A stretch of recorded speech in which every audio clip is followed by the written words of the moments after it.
નમસ્કાર દોસ્તો, સુપરફાસ્ટ તાજા સમાચારમાં તમારું સ્વાગત છે। આજના તાજા અને સૌથી મોટા સમાચાર જાણીએ તે પહેલા ચેનલને જરૂર સબસ્ક્રાઇબ કરી લેજો।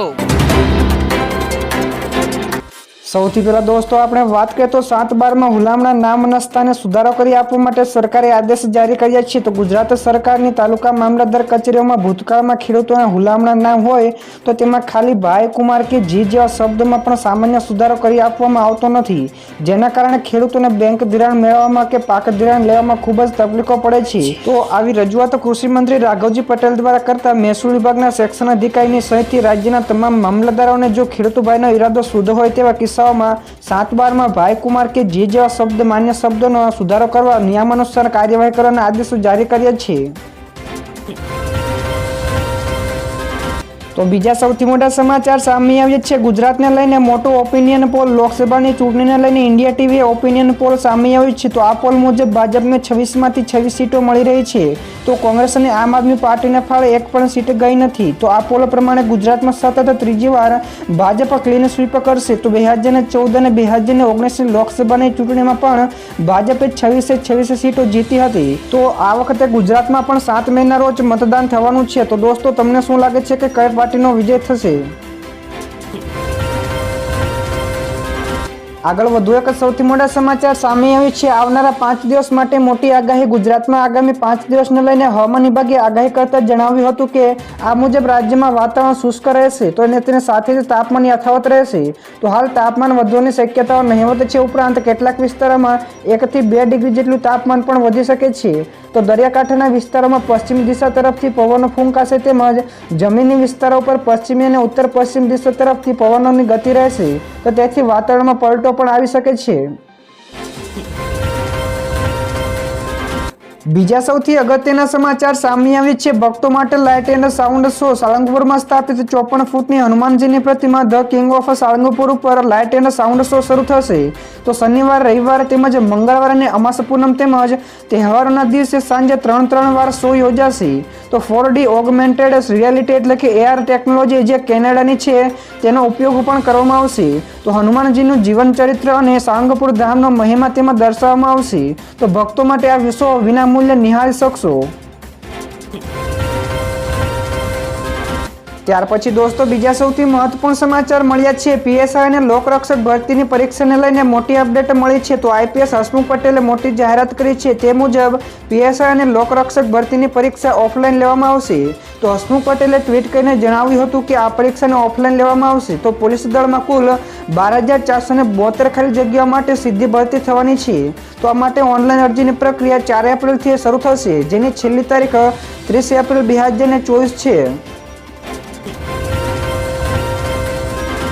ફટાફટ દોસ્તો આગળના બીજા સૌથી મોટા સમાચાર। વડોદરા સિટી બસની ટિકિટના દર વધ્યા। વડોદરા સિટી બસ સેવાની ટિકિટના નવા દરો અમલમાં આવી ગયા છે। તો મિનિમમ ભાડું 5 રૂપિયા હતું તે હવે 7 રૂપિયા કરવામાં આવ્યું છે। તો સંચાલકોએ કહ્યું કે ઈંધણના ભાવ વધારાના કારણે બસ સંચાલકોને નુકસાની વેઠવાનો વારો આવ્યો છે।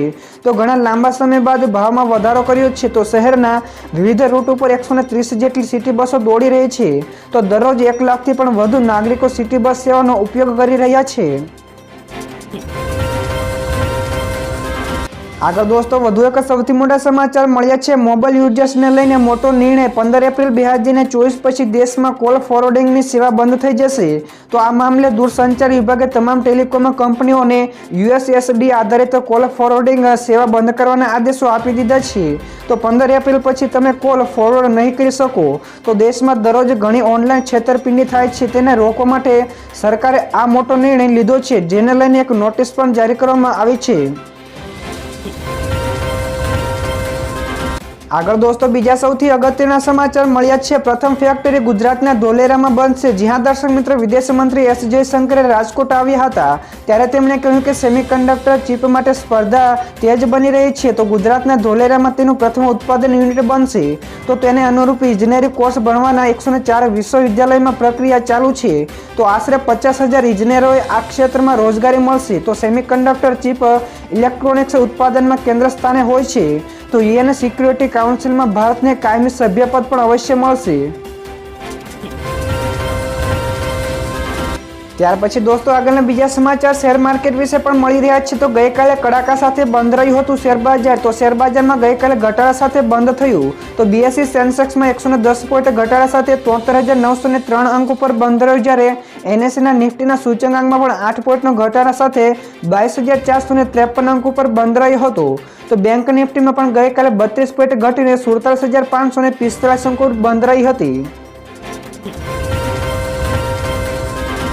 ત્યાર પછી દોસ્તો બીજા સૌથી મહત્વપૂર્ણ સમાચાર મળ્યા છે. પેટ્રોલ અને ડીઝલના વાહનો અંગે નીતિન ગડકરીએ કહી મોટી વાત. ભારતમાં પેટ્રોલ અને ડીઝલ ઉપર નિર્ભરતા ઘટાડવા માટે સરકારે ઇલેક્ટ્રિક અને હાઇબ્રિડ વાહનોના ઉપયોગ ઉપર ભાર આપી રહી છે. તો આ અંગે કેન્દ્રીય મંત્રી નીતિન ગડકરીએ કહ્યું કે પેટ્રોલ અને ડીઝલ ઉપર ચાલતા વાહનોથી 100% છુટકારો મેળવવા મુશ્કેલ છે, પરંતુ અશક્ય નથી. તો ભારત ઇંધણની આયાત ઉપર ₹16 લાખ કરોડનો ખર્ચ કરે છે. તો આ રૂપિયાનો ઉપયોગ ખેડૂતો, યુવાનો અને રોજગાર વધારવા માટે પણ કરી શકાય છે. ત્યાર પછી દોસ્તો આગળના બીજા સૌથી અગત્યના સમાચાર મળ્યા છે. IMDની મોટી આગાહી. તો હવામાન વિભાગે ઉનાળા અંગે ચિંતાજનક આગાહી કરી છે. તો હવામાન વિભાગે માહિતી આપી છે કે આ વર્ષે એપ્રિલથી જૂન દરમિયાન 20 દિવસ સુધી હીટવેવ રહેવાની શક્યતા છે. તો આ સમયગાળા દરમિયાન દેશના મેદાની વિસ્તારોમાં તાપમાન સામાન્ય કરતાં વધુ ગરમ રહેશે. તે માટે મે સુધી અલનીનોની સ્થિતિ પણ યથાવત રહેશે. તો IMDએ આ સિવાય જણાવ્યું કે ગુજરાત, મધ્યપ્રદેશ, મધ્ય મહારાષ્ટ્ર, ઉત્તર કર્ણાટક, રાજસ્થાન, મધ્યપ્રદેશ, ઓડિશા, ઉત્તર છત્તીસગઢ તેમજ આંધ્રપ્રદેશમાં ગરમીના મોજાથી સૌથી વધુ અસર થશે. ત્યારબાદ દોસ્તો આગળના બીજા સૌથી મોટા સમાચાર મળ્યા છે. સસ્તું સોનું વેચતા 2 ઠગ પકડાયા. વલસાડમાં સસ્તું સોનું વેચતા 2 ઠગ પકડાયા છે. તેઓ મૂળ રાજસ્થાનના જાલોરના છે. તો તેમની પાસેથી 1 લાખ રૂપિયાની રોકડ સાથે સોનાના મણકા અને નકલી સોનું કબજે કર્યું હતું. તો અમદાવાદ મુંબઈ નેશનલ હાઈવે ઉપર પારડી નજીક આ 2 શખ્સો ઝડપાયા હતા. તો પૂછપરછમાં બંને નકલી સોનું વેચવાની વાત માની હતી. તેમણે વાપીના એક વ્યક્તિને 5 લાખમાં 1 કિલો નકલી સોનાની માળા અને ભીલાડામાં એક વ્યક્તિને 50,000ની નકલી સોનું વેચ્યું હતું. ત્યાર પછી દોસ્તો આગળના બીજા સૌથી મોટા સમાચાર સામે આવ્યા છે. સંરક્ષણ નિકાસ રેકોર્ડ બ્રેક સપાટીએ. ભારતે વર્ષ 2023-24માં પ્રથમવાર ₹21,083 કરોડ રૂપિયાના સંરક્ષણ નિકાસ હાંસલ કરી છે. તો વિશ્વના 84 દેશો ભારત પાસેથી હથિયારો ખરીદ્યા છે. તો ગત નાણાકીય વર્ષમાં 32.5% વધુ નિકાસ નોંધાઈ છે. ત્યારે ભારતમાં કામ કરતી 50 જેટલી કંપનીઓએ સંરક્ષણ ઉત્પાદનમાં સહયોગ આપ્યો છે. તો આ ક્ષેત્રનો વિકાસ કરવા પ્રોત્સાહક નીતિઓ તેમજ આધુનિક સેવાઓ પણ આપવાનો પ્રયાસ કરી રહી છે. તો ભારતીય ઉત્પાદનોની માંગ વિશ્વભરમાં વધી રહી છે. ઝડપથી દોસ્તો આગળના બીજા સૌથી મહત્વપૂર્ણ સમાચાર. 800થી વધુ દવાઓ થઈ મોંઘી. તો દેશમાં ગઈકાલથી 800થી વધુ દવાઓ મોંઘી થઈ છે. તો ખરેખર સરકારે જથ્થાબંધ ભાવ સૂચકાંકમાં એટલે કે WPIમાં ઘણા બધા ફેરફારો કર્યા છે. તો આ અંતર્ગત દવાઓની કિંમતોમાં પણ લગભગ 12% વધારો થયો છે. તો તેમાં કેટલીક દવાઓનો પણ સમાવેશ થાય છે જેનો ઉપયોગ સામાન્ય રોજિંદા સમસ્યાઓમાં પણ થાય છે. તો અહેવાલો અનુસાર પેરાસિટામોલની કિંમતોમાં 130% વધારો થયો છે.